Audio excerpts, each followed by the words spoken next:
नमस्कार दोस्तों, ज्ञानालय में आपका स्वागत है और हम लोग तैयारी कर रहे हैं ईएमआरएस एग्जामिनेशन 2023 की। आज की इस वीडियो में जो आईसीटी है, हॉस्टल वार्डन में जो आईसीटी पूछी जाएगी या जिसमें भी कंप्यूटर पूछे जाएंगे उसके लिए ये वीडियो काफ़ी इंपॉर्टेंट होने वाला है।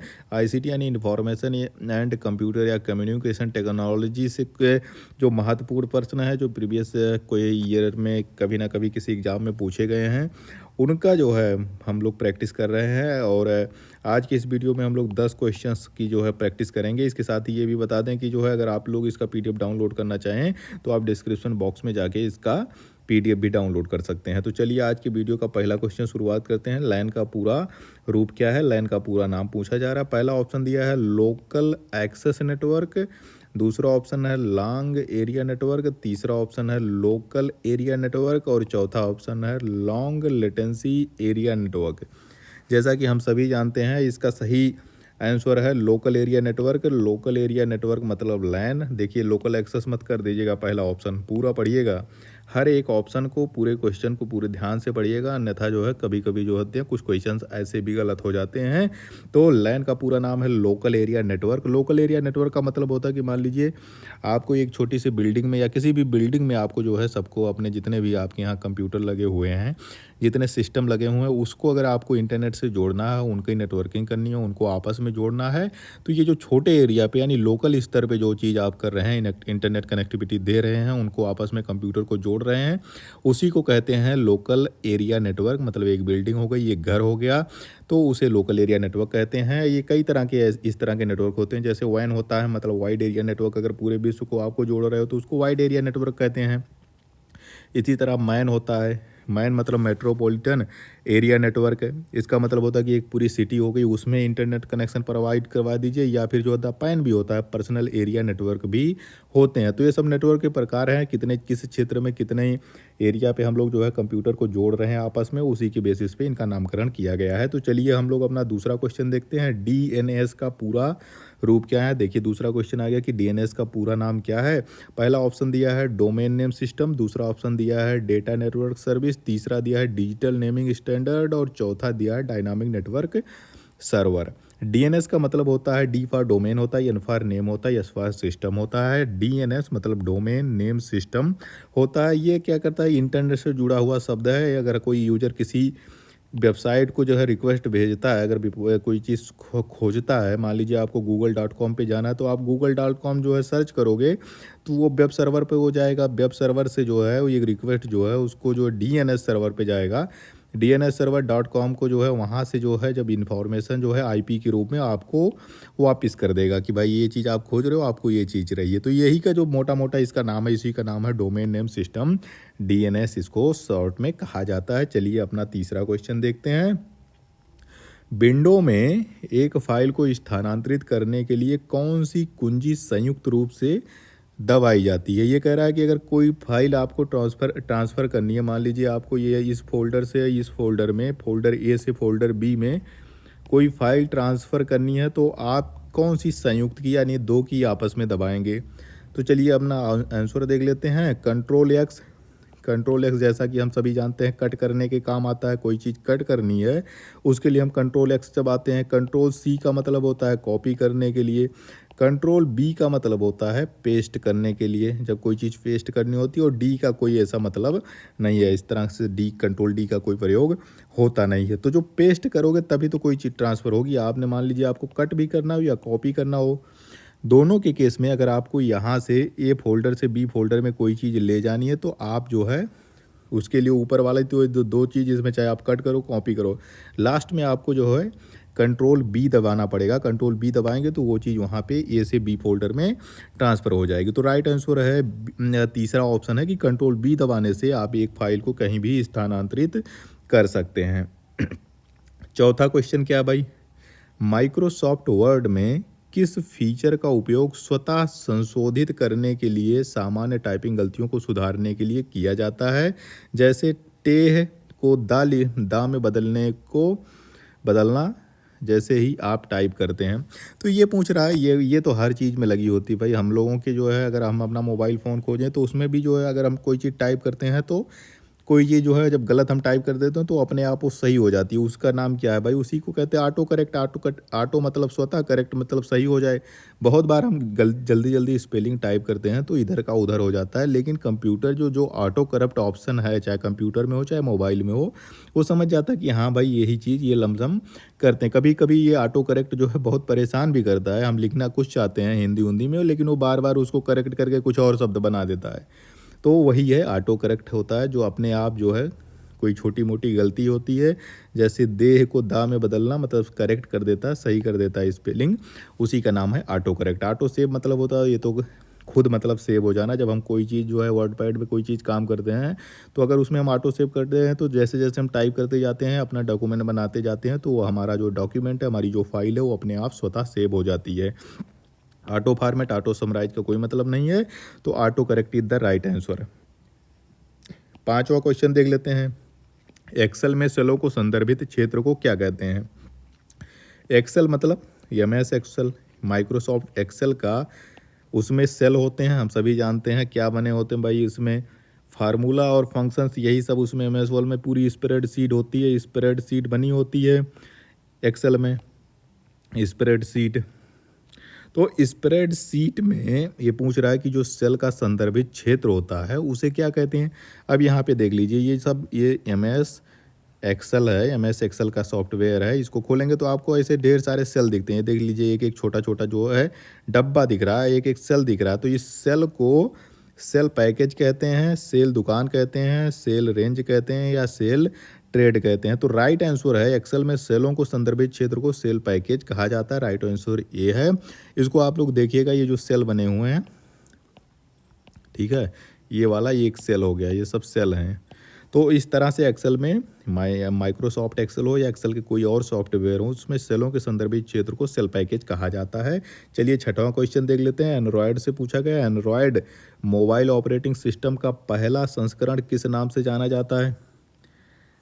क्या इसका नाम है ice cream sandwich, ginger bread, cupcake या किटकैट? जैसा कि हम सभी जानते हैं, जो एंड्रॉयड के जो OS होते हैं, जो हम लोगों के मोबाइल में पड़े होते हैं, इनको जैसे इस समय जो है क्या चल रहा होगा, इस समय हमें लग रहा है कि जो है एंड्रॉयड का कौन सा वर्जन चल रहा है? एंड्रॉयड का 13 चल रहा है, 13 या 14 वर्जन चल रहे हैं एंड्रॉयड के। ये इसको जैसे एंड्रॉयड 13 को ये हर बार जो है इसका कोई एक निक नेम दे देते हैं। इस तरह से आइसक्रीम दे देंगे, किसी उसका नाम दे देंगे, किसी मिठाई का नाम दे देते हैं। हर बार किसी ना किसी मिठाई या मीठे चीज़ की नाम दे देते हैं, संक्षेप में दे देते हैं, लोग उसको जो है समझ जाएं। तो ये पूछ रहा है कि जो पहला संस्करण था एंड्रॉयड का, उसको क्या कहा जाता था? आइसक्रीम ब्रेड नहीं कहा जाता था, इसको कप केक कहा जाता था। पहला जो वर्जन था, पहला नहीं, 1.5 से ये इस तरह की प्रक्रिया शुरू हुई, जब ये अपने वर्जन को किसी मिठाई के नाम से, किसी जो है स्वीट डिश के नाम से अपना इसका नामकरण करना शुरू कर दिए। तो 1.5 जो एंड्रॉयड का जो वर्जन था, 1.5वां वर्जन था, 1.5 था, उसको इन्होंने संक्षेप में कहा था कप केक कहा था। ये होता कप केक भाई, अरे वो जो आती है भाई कुप्पी में जो है रखा होता है केक, तो कप केक कहा जाता था। कप केक इन्होंने इसका नाम रखा था। बहुत पहले शुरुआती था, 2008 से शुरू हुआ था। 8 में पहला इसका एंड्रॉयड का पहला वर्जन आया था, तो उन्होंने पहले पे कुछ नहीं किया था। 2009 में इन्होंने अपडेट किया था, तो एक को इन्होंने जो है 1.5 जो है वर्जन कर दिया था, और उसको संक्षेप में निक नेम के रूप में उसको कप केक नाम दिया था। चलिए 7वां क्वेश्चन देखते हैं कि ऑपरेटिंग सिस्टम का प्रमुख कार्य क्या होता है? ऑपरेटिंग सिस्टम या OS सब में लगे होते हैं, हर जो है डिवाइस में, चाहे हमारा कंप्यूटर हो या मोबाइल हो, उसमें OS लगा होता है। OS का क्या काम है? Web browsing? नहीं भाई, वेब ब्राउजिंग का काम वेब जो है ब्राउजर्स आते हैं उससे होगा। डेटा स्टोरेज का कोई काम नहीं है, मेमोरी तो है नहीं है भाई कि मेमोरी स्टोरेज डिवाइस है कोई, ये रैम रोम तो है नहीं, रैम रोम सब इसके पार्ट हैं, खुद तो थोड़ी ना, ये तो पूरा सिस्टम है। हार्डवेयर कंट्रोल या गेमिंग? तो ऑपरेटिंग सिस्टम का मेन काम यही होता है भाई कि जो कंप्यूटर हैं या जो भी डिवाइस है, हमारी मोबाइल हो गई या फिर हमारा कंप्यूटर हो गया, ऑपरेटिंग सिस्टम का मेन काम ये होता है कि उस डिवाइस से संबंधित सभी हार्डवेयर को आपस में कनेक्ट कर दें, उसके साथ यूजर को जोड़ दें, तो उसी का नाम है ऑपरेटिंग सिस्टम। हमारे कंप्यूटर की जो ओएस है जो मेनली विंडो चलता है, विंडो ओएस चलती है कंप्यूटर में। विंडो में क्या होता है भाई, उस ओएस में यही होता है कि हम उससे कोई भी डिवाइस, हमसे उससे माउस कनेक्ट किए हुए हैं, हम प्रिंटर कनेक्ट किए हुए हैं, हम कीपैड कनेक्ट किए हुए हैं, हम मॉनिटर कनेक्ट किए हुए हैं। तो सारा चीज़ कैसे कनेक्ट कैसे हो रहा है, कैसे जुड़ रहा है। दूसरा चीज़, हम उसमें क्लिक कैसे करते हैं, हम कैसे अपना कर्सर घुमाते हैं, कैसा मोबाइल घुमाते हैं, कैसे टाइप करते हैं। तो ये सारा चीज़ जो एक इंटरफेस प्रोवाइड कर रहा है, हार्डवेयर को हार्डवेयर से जोड़ रहा है, हार्डवेयर को किसी और सॉफ्टवेयर से जोड़ रहा है, हार्डवेयर सॉफ्टवेयर को यूजर से जोड़ रहा है, मेमोरी से जोड़ रहा है। तो ये सारा काम ऑपरेटिंग सिस्टम का ही होता है। चलिए अपना 8वां क्वेश्चन देखते हैं। विंडो ऑपरेटिंग सिस्टम, जैसा कि हम सभी जानते हैं, विंडो ऑपरेटिंग सिस्टम सारे लैपटॉप कंप्यूटर में आजकल यही जो है चल रहा है। मैक ओएस में मैक ऑपरेटिंग सिस्टम चलता है, लेकिन विंडोज़ के जितने भी सामान और कंप्यूटर हैं, लैपटॉप हैं, उनमें विंडोज़ ऑपरेटिंग सिस्टम चल रहा है। उसका कौन सा संस्करण, इसमें ये पूछा जा रहा है कि इसमें कौन सा विंडो का ऑपरेटिंग सिस्टम है। Window XP, window lion, window banana, window tiger. ये बनाना, टाइगर ये सब इसमें नहीं आता है। सिर्फ विंडो एक्सपी जो है इसमें एक ऑपरेटिंग सिस्टम है। विंडो एक्सपी, एक्सपी का मतलब होता है एक्सपीरियंस, एक्सपीरियंस।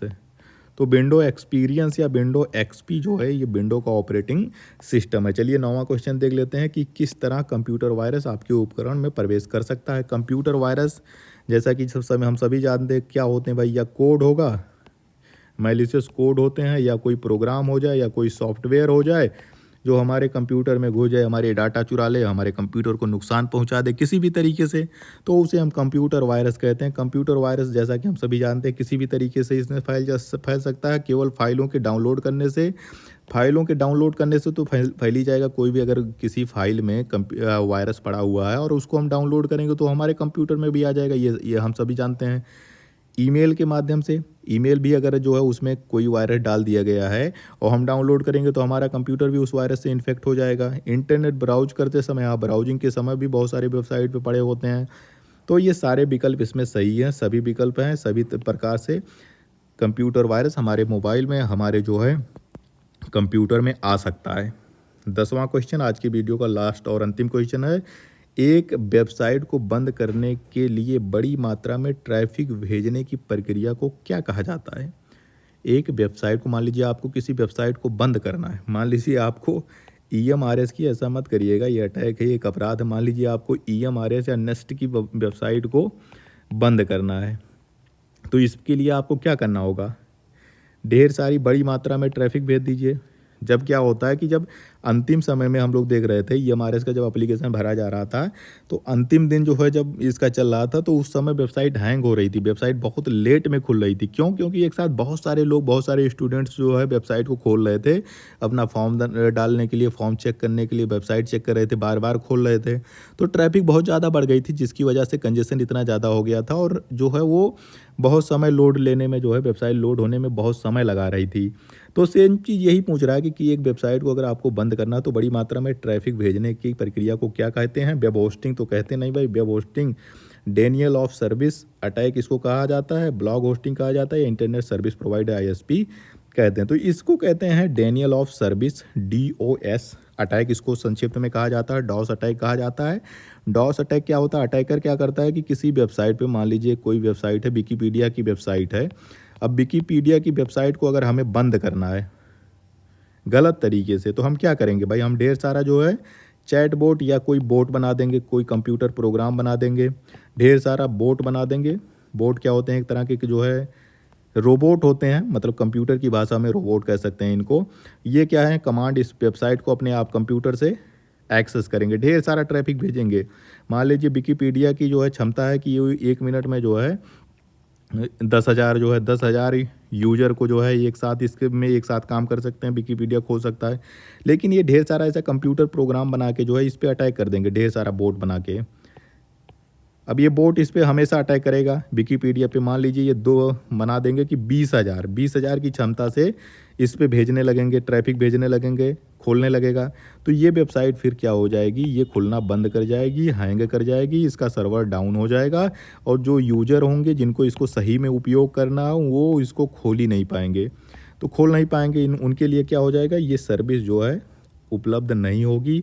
इसी को कहते हैं डेनियल ऑफ सर्विस अटैक। अगर मान लीजिए आईआरसीटीसी की वेबसाइट पे इस तरह का हमला हो जाए तो जो टिकट बुकिंग है ये ट्रेन की वो बंद हो जाएगी। लेकिन अब इसके लिए बचाव भी है, सब अपना तरीका भी है। तो किसी वेबसाइट को या किसी सर्वर को इस तरह से बंद करना हो तो ढेर सारा ट्रैफिक एक साथ भेज दीजिए, उसको डेनियल ऑफ सर्विस अटैक कहते हैं। तो आज की इस वीडियो के यहीं पे 10 क्वेश्चन समाप्त होते हैं। अगर आपको इसका पीडीएफ डाउनलोड करना है तो डिस्क्रिप्शन बॉक्स में जाके इसका पीडीएफ भी आप लोग डाउनलोड कर सकते हैं।